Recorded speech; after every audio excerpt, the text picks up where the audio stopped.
Welcome to the Who, What, Why podcast. I'm your host, Jeff Schechtman. No two subjects are more top of mind in urban America today than crime and punishment and homelessness. Besides the political ramifications of both, the other thing they have in common is the way in which mental illness plays a central but all too often neglected role in both. The federal government, along with many of our cities, are pouring billions into housing needs. We debate housing policy endlessly and seek solutions which often miss the problem entirely. As for crime, we're focused on the role of police, better police training, the role of race in police decisions. And again, we're ignoring the mental health of the perpetrators. If mental health does become a part of either of these discussions, it's usually an afterthought. And yet, as my guest psychiatrist and author Christine Montross points out, it is mental illness that lies at the very core of both homelessness, crime, and punishment. This isn't a theory. Dr. Montross has seen all of this up close and personal and sees around the corners of where our current policy is headed.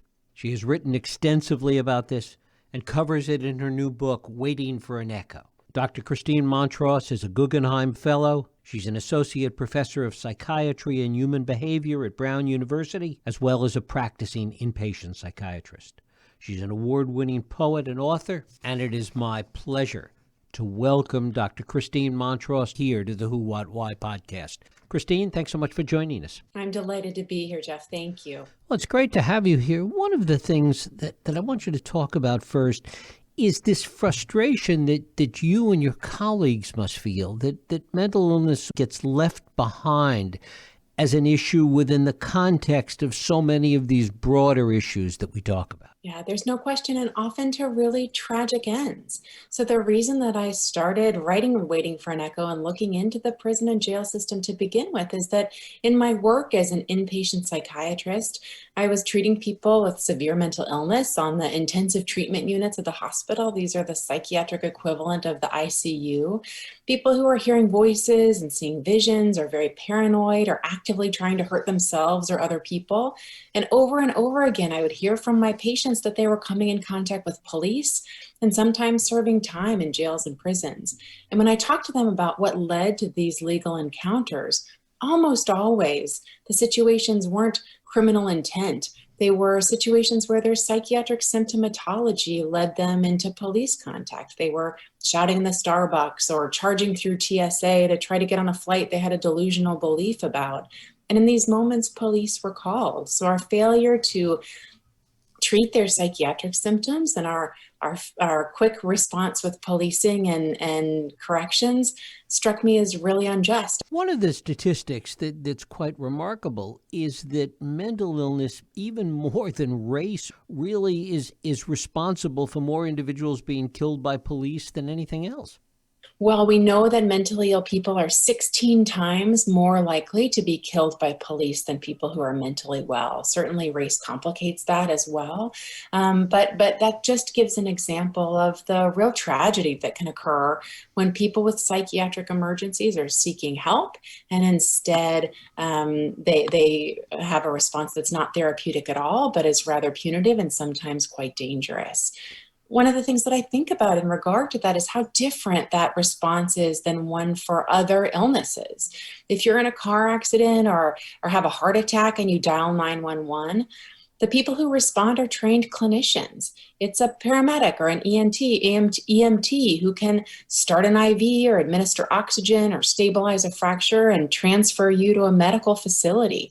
But when you have a psychiatric emergency, the first responders too often are police and not trained clinicians. And that's a real discrepancy in how we treat mental illness as opposed to physical injury or illness. But as you point out, the problem often starts before that. It's not only police that are untrained in this. It's the inability of families and loved ones sometimes of an individual to get them the kind of help that they need.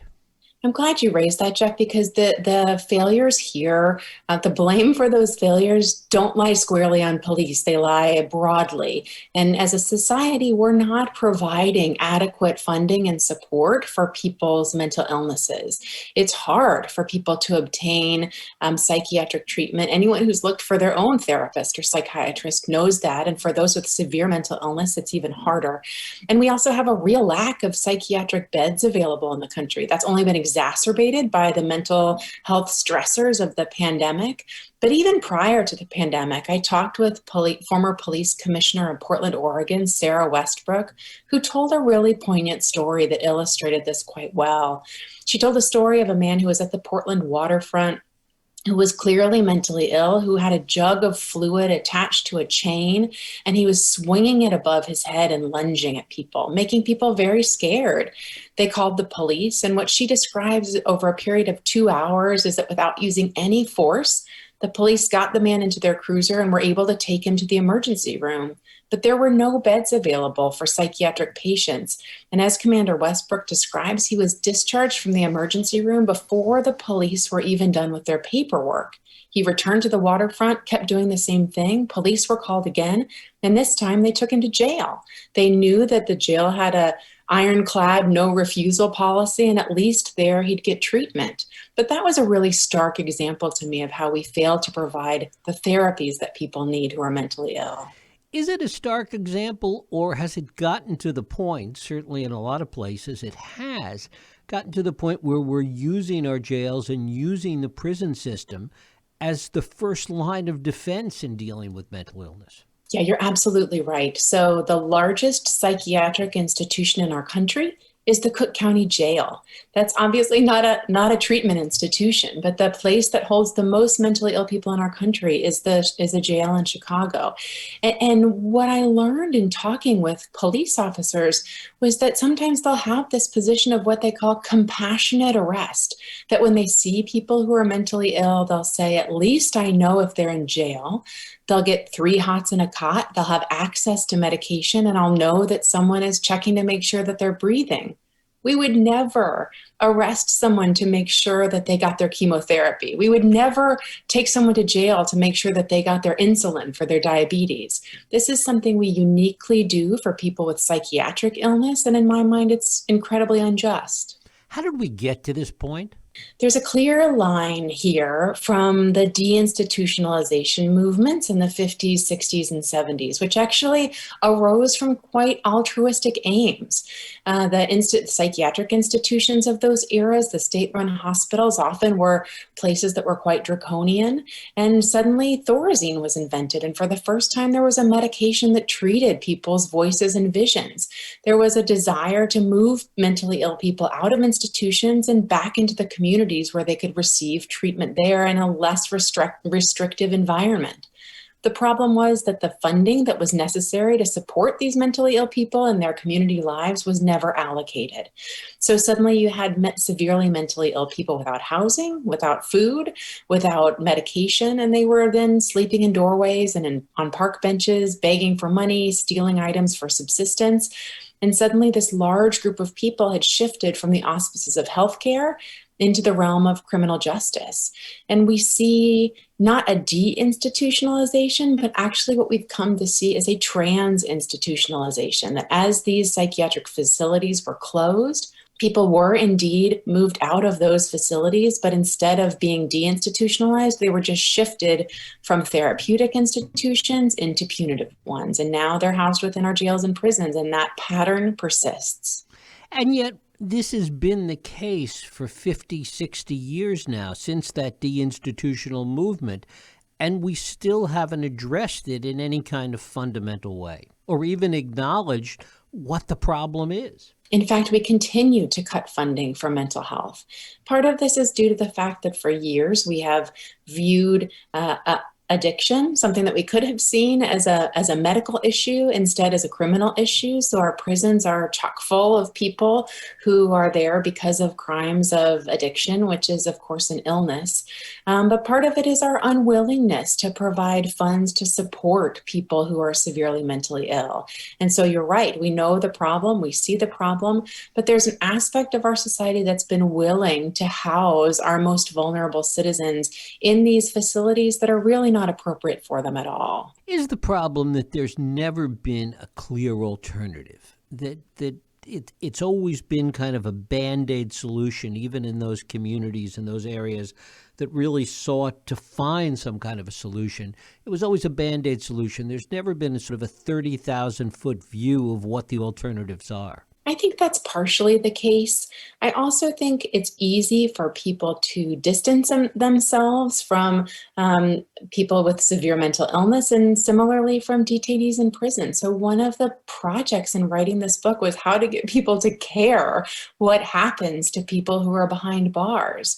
And I think that it's easier to believe that everyone who winds up in prison deserves what happens to them, and we don't have to worry too much about what conditions are like because those must be inherently bad people who are there.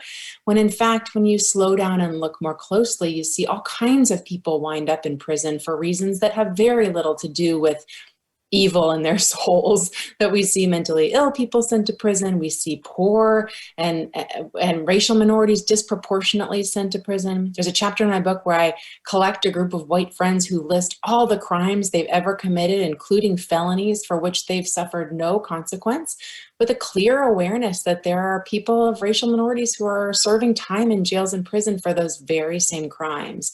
So I think it's a comfortable illusion that we have that we can lock people up and throw away the key and not worry too much about what happens to them when they're there because they're bad people. But of course, the truth is much more nuanced and more complicated than that. The practical truth is that 90+% of them wind up back out of those prisons and back on the street, and sometimes in worse shape than when they went in. And that's why our current approach is really short-sighted, in addition to being inhumane. You're exactly right. 95% of detainees in America come back into our communities. So one of the many problems with having a correctional system that's dehumanizing and degrading is that people come out of prison worse than when they went in. And so, in Waiting for an Echo, I really focus on places that are doing this differently, with better results, lower recidivism rates, and preparing people to re-emerge from prison more able to hold jobs, more able to connect with relationships, more able to pay taxes and be good neighbors, and more apt to stay out of prison rather than to return. And what do those other alternatives look like? So one of the most exciting places that I visited was Norway. Scandinavia takes a really different approach to incarceration, but they haven't always done so. In the 1990s, their prison system looked a lot like ours. There was a great deal of violence within the prison. Their recidivism rate was similar to ours. It was about 68%. Ours ranges from 60 to 70%. And so they were not doing prison well in their mind. They had a group of experts get together and decided to do things radically differently, and they've had really tremendous results. The way that they describe it is really a philosophy shift. They say they stopped treating hard with hard and started treating hard with soft. And what they mean by this, I think, is that they really let go of the idea that the purpose of prison is suffering and vengeance, and instead decided that every person who comes in should immediately receive a needs assessment to look at what it was in their lives that led them to a situation where they ended up being incarcerated. And then the period of sentencing, the sentenced period, instead of the very American idea of just doing time, is focused entirely on addressing those deficiencies so that the person emerges less likely to reoffend when they leave. So if you need mental health treatment, substance abuse treatment, education, job training, anger management, those are the things that you get during the period of your sentence. And so when you leave, you're less likely to struggle with those issues. Their recidivism rate in Norway has dropped from 68% to 20%. So it means they're also saving money in the long run because people aren't coming back to prison once they leave. What about the reality of bringing something like that to scale in this country?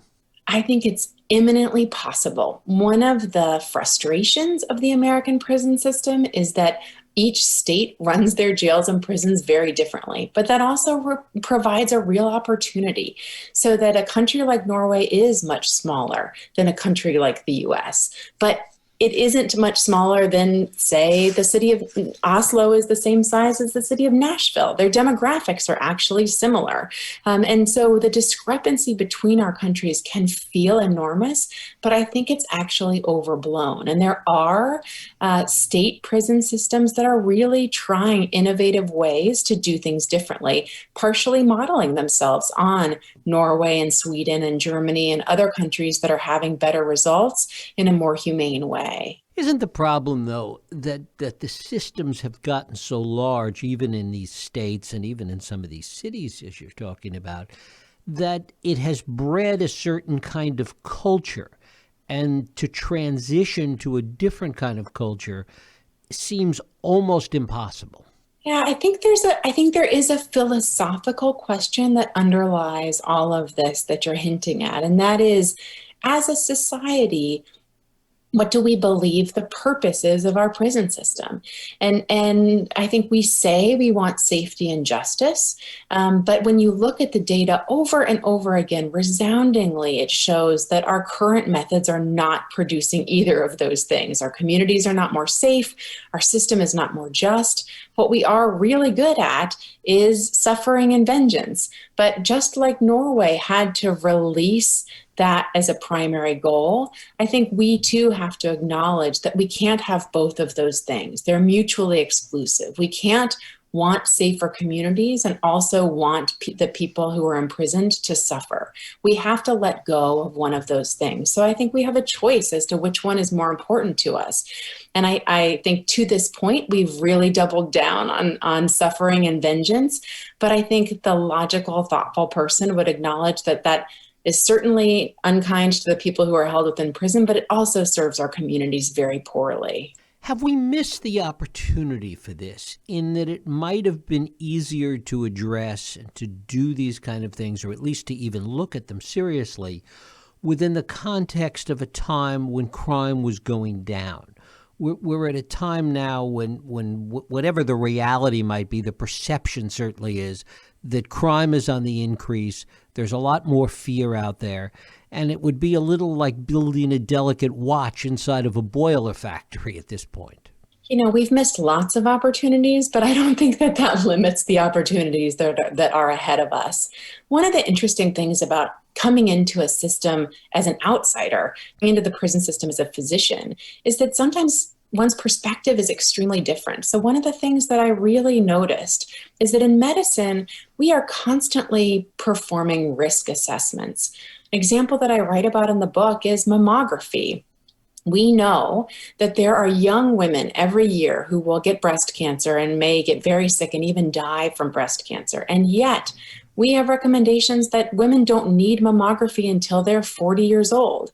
Absolutely, if we started mammography at age 20, we would catch some of these breast cancers and save a few women's lives. But we have decided that it doesn't merit the expense and the nuisance and the anxiety of imaging all of those groups of people in order to prevent that small number of illness and death, as devastating as it would be. We take that approach all the time in medicine. We make choices about what makes sense logically and economically, and we try to assess risk moving forward. In psychiatry, we do that all the time when we decide who to discharge from the hospital and who's safe to go.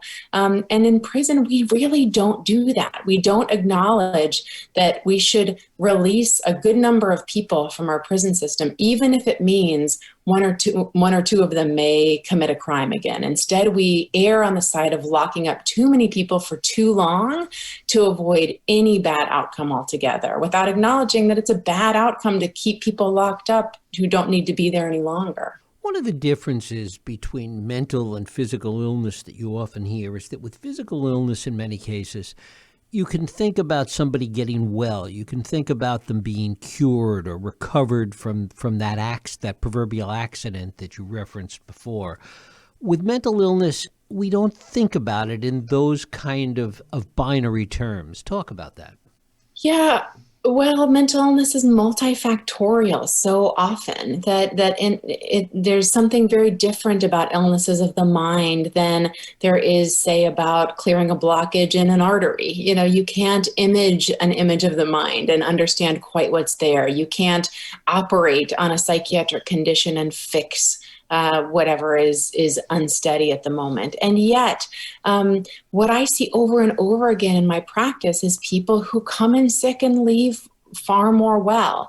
People who learn to lead incredibly stable, happy, fulfilling lives despite the fact that they have a mental illness. And so I think that we do a disservice to people with mental illness when we cast those illnesses as incurable or unalterable, but instead to recognize that we do have promising treatments. We have treatments that help people live stable and fulfilling lives. And some of those are medications, some of those are therapeutic interventions, some of them are lifestyle interventions, but people are really able to live happily and in a fulfilled way with mental illnesses. And that's a story that is important to tell. There's so much talk about the crimes themselves and whether mental illness then becomes an excuse for crime, and particularly when that's brought together with drugs and addiction. Talk about that. That's, in my experience, that seems to be more of a Hollywood focus than a real life focus. I think the idea of a person who claims mental illness to get off of a charge or tries to feign mental illness in order to evade responsibility is not something, in fact, that I've ever seen. What I've seen far more often is people with mental illness who are committing low-level crimes, or who, in the rare event that they do commit horrific crimes, often have to deal with the consequences for the whole rest of their lives once they come into a space where they understand what they've done. And the other really critical thing to understand, I think we have this idea of people who plead not guilty by reason of insanity and then get off scot-free. In fact, a tiny percentage of people plead not guilty by reason of insanity.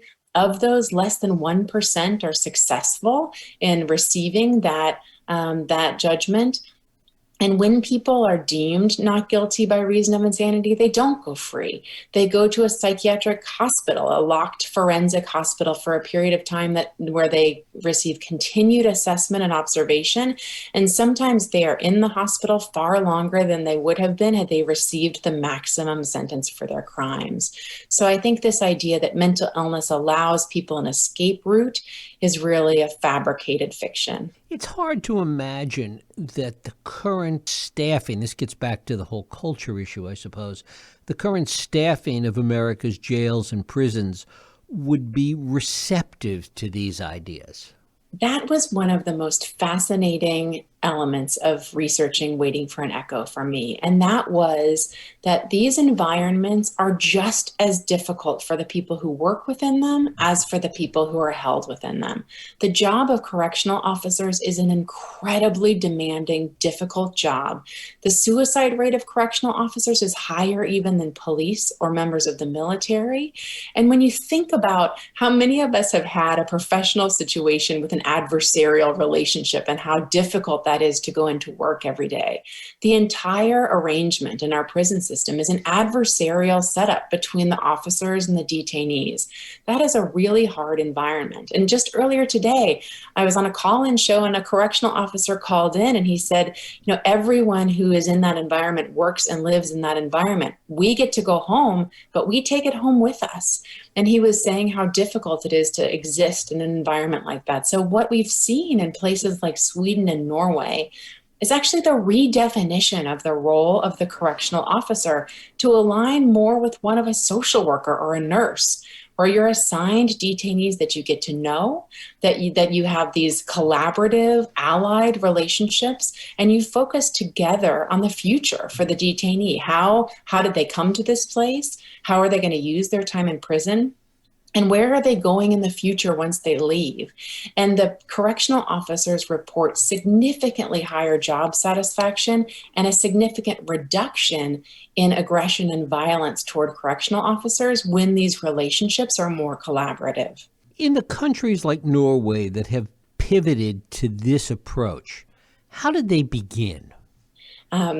There were a couple of, I asked that very same question in doing my research and got some answers that really made me laugh, because people matter-of-factly said, well, we just asked the experts, and we asked the experts to get together and make a white paper and determine what would be better practices, and then the experts brought those to our politicians, and our politicians implemented them and put them in place. And I thought that in and of itself is a slightly foreign concept for those of us in America, the idea that scientists and academics would get together and come up with a solution and present it to the policymakers who would then just implement it. And so we talked a great deal about the difference in America and how issues of public policy sometimes become quite political. Scientific issues become quite political, and even with morality attached in a way that's not necessarily true in other places. So I think that they started from a place that was very analytical. And the question is, can we in America get to that analytical place if we understand that it behooves us to do so? Looking at the reality today, what, if anything, gives you optimism for this? Yeah, I think this idea that of when hardly anything is bipartisan, that there's bipartisan agreement that we need prison reform is incredibly hopeful for me. I think this idea that we don't have to reinvent the wheel, that there are places that are doing this that we need only look to make change. And I think that the pandemic has offered a rare moment of empathic understanding for those of us who live free lives as to the psychological damage that social isolation brings about. I think that all of us suffered depression and anxiety to some degree when we were separated from our friends and family members, when we couldn't go to the bedsides of loved ones who were ill or the funerals of loved ones who had died, when we couldn't see parents and grandparents, children and grandchildren. We all felt the repercussions of that. And so I think that gives us a glimpse of what we do to people when we incarcerate them and the damage that incurs. And that can motivate people to change their understanding. And that's my hope. Dr. Christine Montross, her book is Waiting for an Echo, The Madness of American Incarceration. Christine, I thank you so much for spending time with us today. I enjoyed it. Thanks for the thoughtful questions, Jeff. Thank you. And thank you for listening and joining us here on the Who, What, Why podcast. I hope you join us next week for another Radio Who, What, Why podcast. I'm Jeff Sheckman. If you like this podcast, please feel free to share and help others find it by rating and reviewing it on iTunes. You can also support this podcast and all the work we do by going to whowhatwhy.org/donate.